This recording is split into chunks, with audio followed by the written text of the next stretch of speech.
Hello, Chloe. I'm Hi, glad to see you today. it's nice to see you too.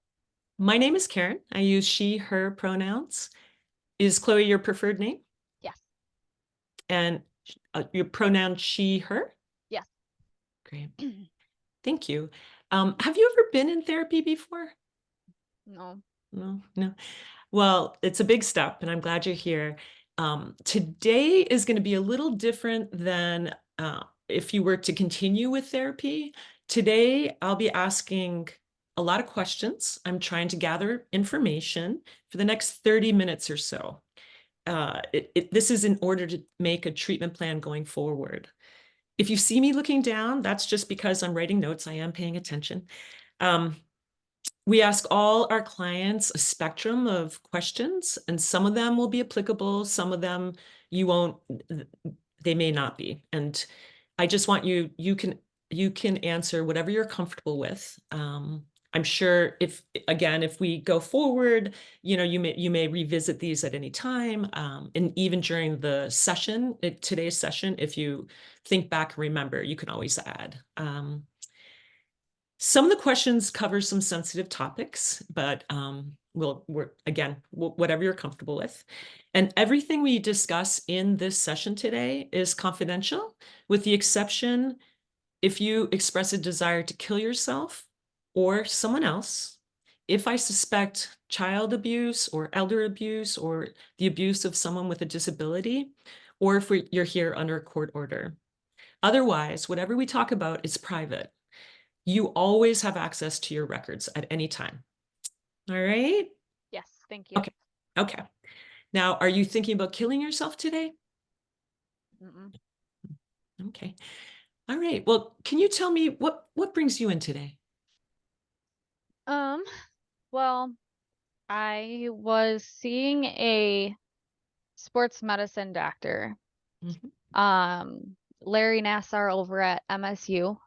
He suspects that I have this, or suspected that I had this genetic condition called Ehlers-Danlos syndrome. So he sent me to a geneticist Mhm. who wanted to run tests and everything, but she was like, I'm not that, familiar with it. So I think you should go to Children's Hospital in Michigan and go see this other guy who deals with it more than I do. I went to go see him Mhm. and he like clinically diagnosed me with it because I guess there's like so many different subtypes of it. Mhm. And the one that he thinks that I have has no genetic marker. So he didn't want to do any genetic testing and clinically diagnosed me with it. Um, and then told me that like because it's genetic and it is a chronic illness, like there's no cure for it. I'm kind of stuck with it for forever.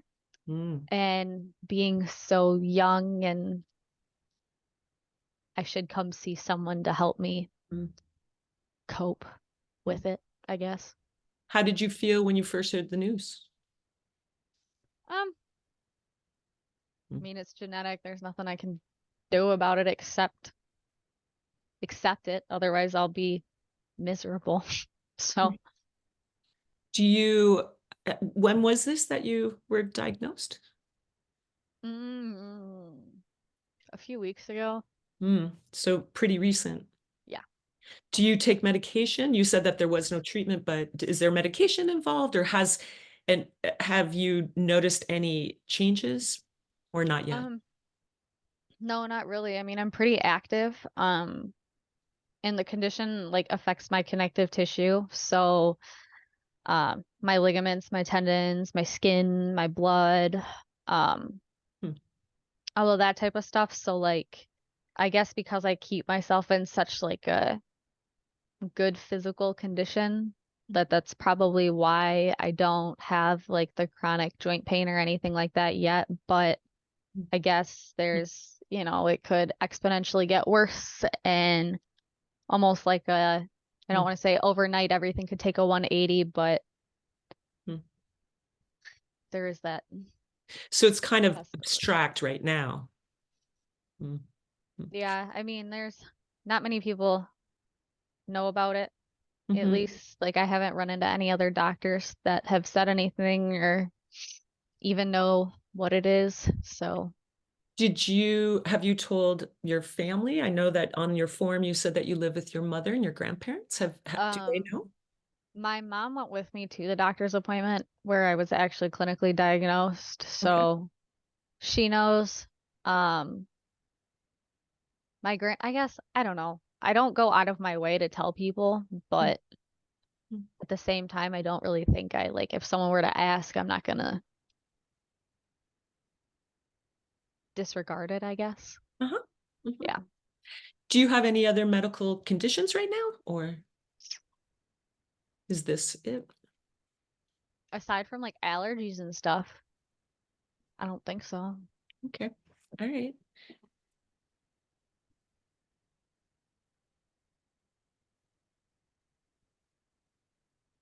Do you have you so and you said that your grandparents also know? Yeah. Okay. All right. Have you you noted that you're a student? What are you studying? Yeah, I'm up at Saginaw Valley State. I actually commute um a couple days a week from down here, but I am getting my bachelor's of science Mhm. in exercise science or like kinesiology. Mhm. And then I'm getting a minor in psychology. Oh, great. Do you like it? Mhm.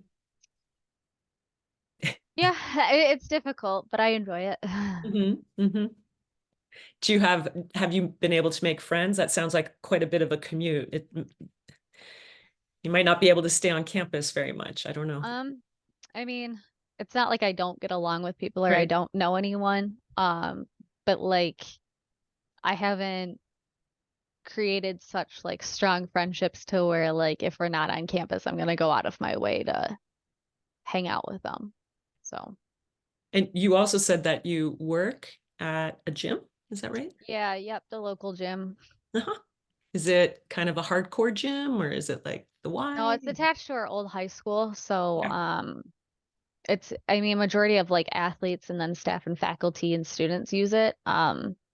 But then there's also like the lap pool for swimmers, and then I guess what's a little bit different about our high school gym and pool is we have like a water park type of pool where there's like a splash pad, there's a giant water slide that goes like outside of the building and That's comes fun. in. Yeah, so a bit different. So we get a lot of like outside people coming from like surrounding cities and everything, Hmm. especially on weekends. And is that where you work out mostly? Yeah, And are you working out like is every day or 5 days a week or 3 to 5. 3 to 5? Oh, that's great. You're you've got a lot going on, but you're able to fit it in. That's good. I like to keep busy, yeah. Yeah, yeah. Um, now you with your family, I'm going to ask some questions just about Mhm. your family history. Do any of your family have medical conditions or Um, I think my mother has high blood pressure. My father has high cholesterol, and then I think at one point he might still be on it. Some type of like anti-anxiety medication, okay. I think. And your father does not live in the home? So yeah, no, my parents got divorced a little over 2 years ago, right after I graduated high school. Uh I was uh I was dating this one kid, and my mom absolutely hated him. And actually, after they got divorced, told me that my relationship with him is what pushed her to actually like finally go through with divorcing my dad. Um, so my dad's been an alcoholic for um, as long as I can remember.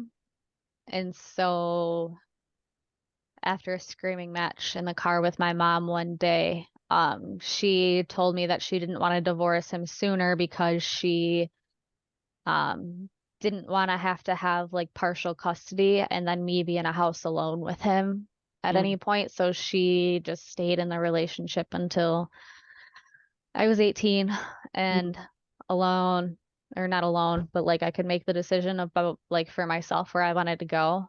Um, but she ended up leaving me in the house with him alone anyway when she left. So When she left, yeah, like the day that she divorced my dad, she told me 3 days before that she was gonna do it. She was gonna take the dog with her, and then the day that she left, she woke me up, said she left the papers on the counter, and then left. hmm, And then that was another thing that came up when we had the screaming match in the car.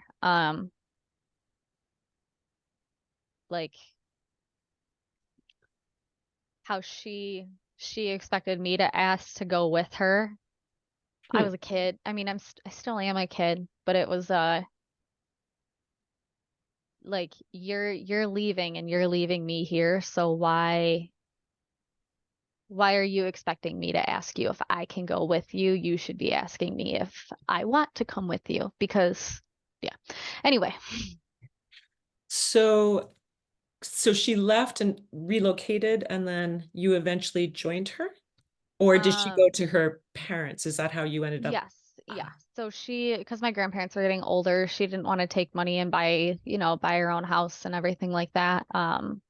And our dog we have a Doberman, so she's pretty big, so she needs a lot of space to run, and my grandparents live on 3.5 acres, so gives the dog space to run.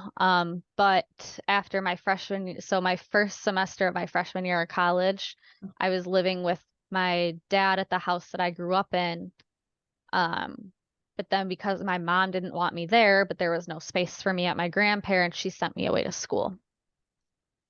sent you So then away. I lived on campus for a semester, but then I hated it, so I came home. Mm. And so now you came back home, and when you returned, you ended up moving in with the grandparents or back to your father's? With my grandparents. With your by My then. mom renovated their basement into like a little 2 bedroom apartment duplex style type thing. So yeah. How is that? How do you how is that living situation now? And so you've been there. You said so you're a sophomore or a junior now? Junior. I started Okay. college when I was 17. So Oh. yeah. I have a late birthday. Nothing spectacular. How is how do you like living the living arrangements right now? How's that working? It's fine. I mean, it's not so on edge, Hmm. because I don't feel like I have to like walk on eggshells at all anymore like I did when I was younger. Hmm. Hmm. Um, but I Do still you, is there anyone else in your family that has substance use or some issues with substance use? No? nope, Do just my father. you, just your father? Hmm. Do you, do you drink or smoke any drugs, caffeine? All the time. It sounds I like a lot of driving back and forth, a lot I of keep work and school. myself, yeah, Caffeine all the time? I keep myself very busy, Okay. um, because I don't like to get in my own head. Mm. So if I'm constantly doing stuff, I can't get in my own head. Hmm. Um, and I probably get on average only like 4 hours of sleep a night. Mm. Um, but I think I only put one job on there. So I work at the gym most days of the week. Then Okay. I work at a PT clinic one day a week. Uh-huh. And then for like an hour to 2 hours on Monday, Wednesday, and Friday, a good family friend asked me to and like told me that they would pay me to go stay with their grandparent who is a little bit older. He's kind of losing his memory. He sleeps a lot and everything. Just to kind of like go through his at home physical therapy program with him, and then take him out to lunch, take him to go get his hair cut. So I do that for 3 to 6 hours a week too on top of it. So I'm constantly on the go. Do you like that? Um, it's fun. Old people are cute, That's good. That's but good. yeah, Now, you also noted on your intake form that a friend of yours who was like a sister died yes, by suicide. And yes. when was this? I was 16, so I was a junior in high school. Mm. And was she also of like a junior or Nope, she's 26 actually. okay, So she was about 10 years older than me. okay. Um, and how did you know her? So my mom and her mom went to high school together, and then when my parents built their house, they ended up living next to each other. So before my mom had me, she used to take her kids for the night and, be like, "Hey, can I have a sleepover with your kids?" And be Mhm, like, give them a break so they can, parents can have a date night or whatever. So my mhm, mom got really close with them, and then, I only child, so they were who I got close with. mhm. Oh, I'm sorry for your loss. Yeah. Um, and you in that form, you said that you didn't have the opportunity to talk much about it with anyone? No, when my parents were still together and I was kind of living in that household, my, I guess I would suppress a lot of my emotions and stuff because my dad was very, verbally, emotionally, mentally abusive. And it was towards me, it was towards my mom. And then there would hit points, like especially when I turned 16, hey mom, can I go hang out with my friends? And well, your dad isn't as hard on me when you're home, so Mm, I'm not gonna tell you no, but um, so yeah, that would definitely happen. So I just kind of kept to myself, stayed in my room, and instead of dealing with my emotions on my own, I guess I would probably just kind of push them down because I didn't feel like I had anyone I could mhm, talk to or feel like no one understands. So, mhm. yeah.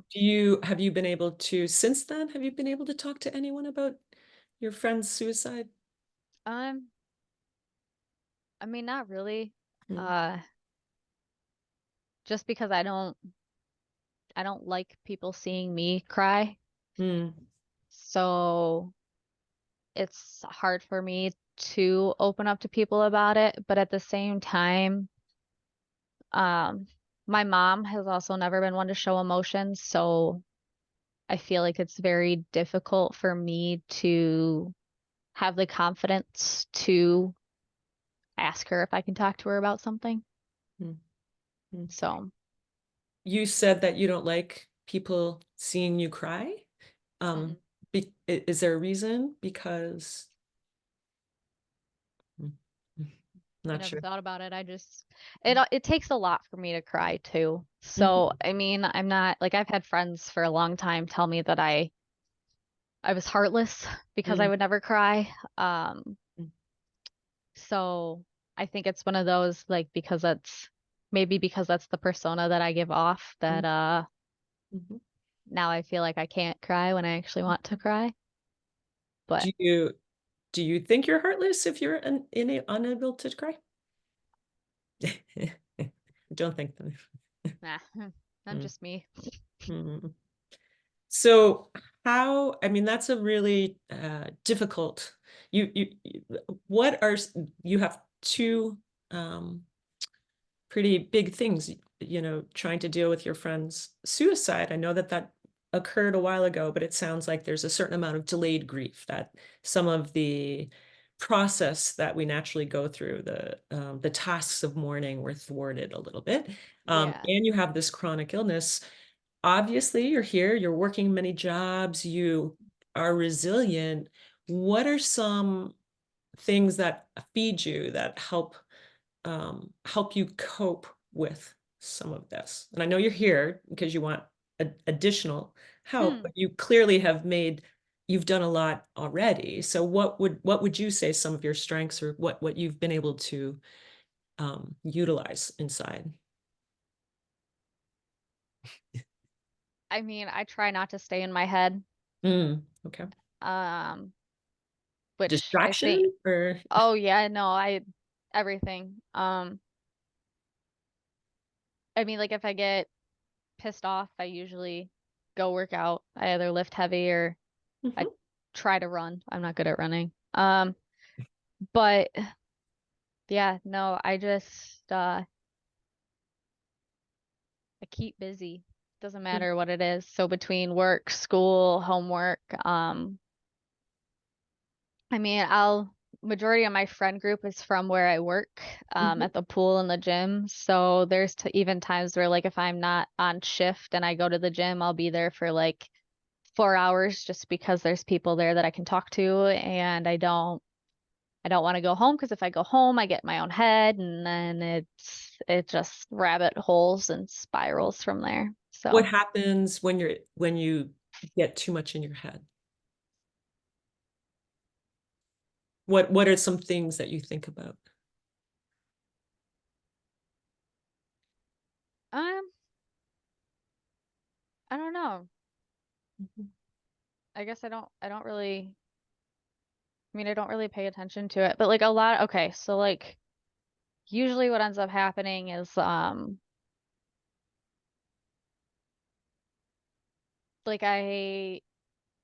how do I want to word this? So, like if I'm in school, for instance, and teachers are asking questions, I want nothing to do with getting called on because I always fear that I'm going to answer the question wrong and then well, why do I fear that? I'm a smart person. Like, there's no reason I should fear that. I shouldn't second guess myself. But then my father used to tell me that I was stupid or I was an idiot if I thought a certain way. So now I second guess every single thing I do or everything I want to do or even in the medical field. And I've actually had people tell me that, like, because I want to go to school to be a physical therapist, and it's, well, Courtney, if you want to do that, you need to stop second guessing yourself. And it's like I don't want to. I don't want Mhm. to be that way. Mhm. But I think in the back of my head, I have this little voice telling me that I'm stupid and I'm an idiot and I'm this and I'm that. And so all of my own thoughts or Mhm. ideals are just wrong. Mhm. Does Mm. it, did that answer your question? Yeah, Okay. I think so. I think so. Um, you you said that you only sleep a few hours a night. Do you have nightmares or No, is I'm it just, just you literally don't have hours to sleep in a way? um, well, I think it's a little bit of both, but I think I'm constantly just like on edge. Mm. Um, when I was in high school, with my father being an alcoholic and everything, he used to mistake my bedroom for the bathroom. So when I was a kid, I had to start sleeping with my bedroom door locked. Um, and then because of things like that, I became such a light sleeper because I think I have this fear of like, I don't know what's going to happen when I'm sleeping because I'm not conscious, I'm not aware enough.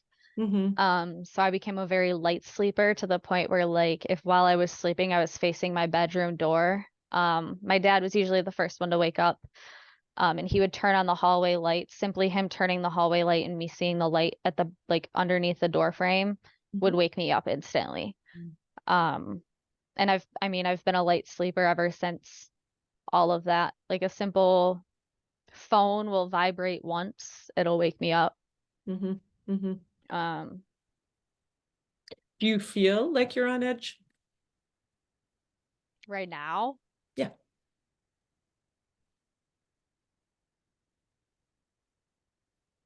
I think my hesitation says yes because I don't want to admit it. Mm. Because I don't like it, which is why I keep myself distracted all the mm, time. mm, mhm, Yeah. mm, mhm, mhm. Um,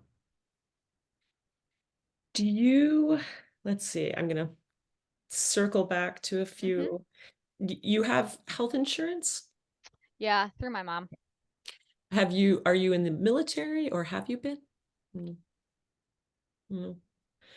Do you like you are very busy, you're working, you're going to school, um, you have your friends, that's good. You like to clearly you have some social support, though it sounds like you're not always comfortable to share some aspects of your life with them. No, I'm very surface level. Okay. Okay. Is that satisfying to you right now? Like, I'll say.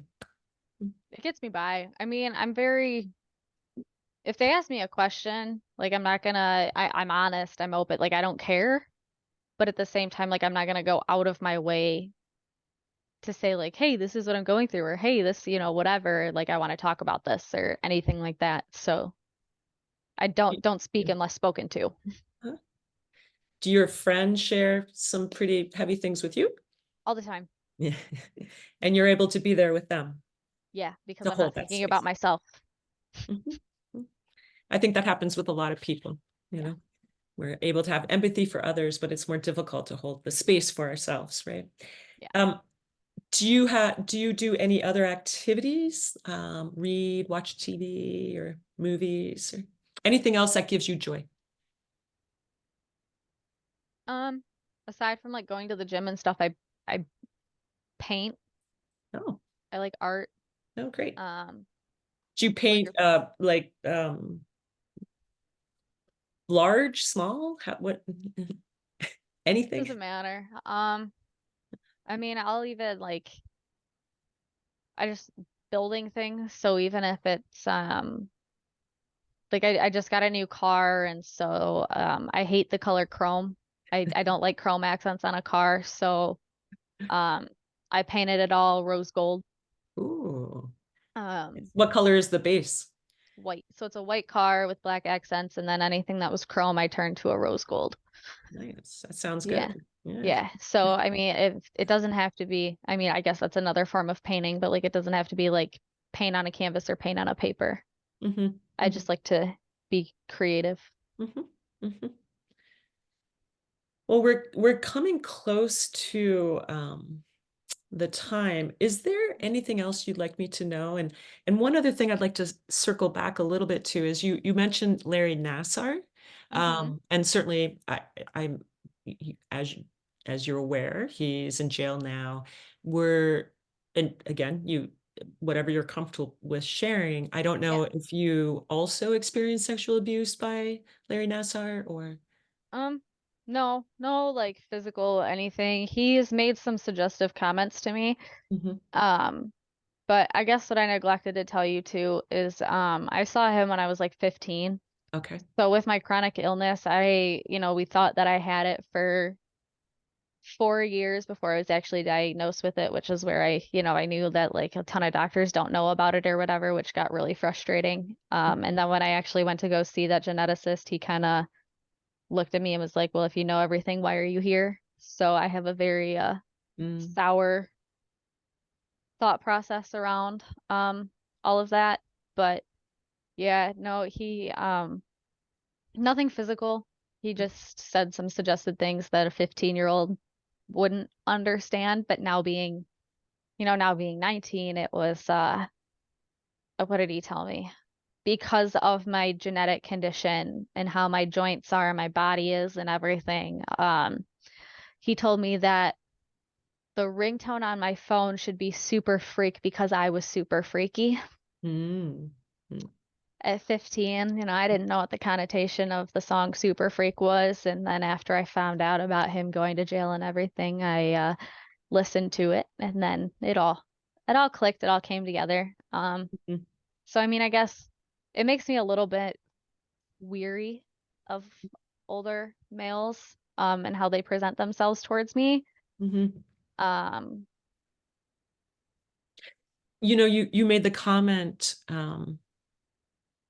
that the experience, even with the dismissive comment that the geneticist said, yeah. um, does that also does that also change how your receptivity to medical care around this condition? Kind of, because I mean, Mhm. it's like I go to doctors and I had a geneticist who told me that if I know everything, then why am I here? So now I feel like if, if a doctor who has an MD or a DO is telling me this, Mhm. I don't want to say it makes me feel like my knowledge base is up there with them because I've only got a couple of years of a bachelor's degree under my belt, but my bachelor's degree does deal with the like exercise physiology, how the body works, hormones, processes, all of that. Um, so like I do have a basic understanding of all of it. But it's definitely I definitely question doctors a lot more. Sure. How are you feeling in general? Like how is your mood? I know you're busy and you're trying not to think too much or be too deep into your emotions. How would you how would you characterize, like, do you find a lot of joy in life? Are you hopeful? Um, I'd probably say I'm numb, Mm, but I think the other thing too is like it's probably how I was majority of my childhood too. mm, So like going into situations, I know when I should be happy or when I should be excited. mm, Um, so I can present that way for mm, the sake of the situation. But by the time I'm out of there, I just kind of like social battery is completely drained. mm. So it sounds like you're ready to make some changes with that, though, that you want to access a little bit more so that you do have more connection with those feelings. I think it'd be interesting. Different way, right? Yeah. Is there anything else you'd like me to know, or do you have any questions for me? Um, no, I don't think so. How often? Well, what I was going to say, I do want to repeat that you have a great deal of strengths, and you've shown a resiliency already. Um, and that there are treatments that have been shown to be successful to help people make adjustments to a chronic illness that you have that is still rather abstract for you, but and also like I said earlier that if you choose to, um, that can help with the grieving process in a way it was delayed, it was kind of thwarted. It sounds like because because of multiple compounding losses occurring while you were home. And I do think it would be helpful for you to be able to, move through that grief of your this very close person to you. And so I would recommend that we set up a time that we can meet regularly. Either once a week would be great, or even every other week. And we can do it over Zoom if that's the best. Um, and to continue working. Does that sound good? Sure. Sure. You know best. I'm just here. Well, you know yourself too. You clearly do. I like to think so. All right. Well, we'll set up a time and I'll look forward to working with you, Chloe. Beautiful. Thank you. Yeah, thank you.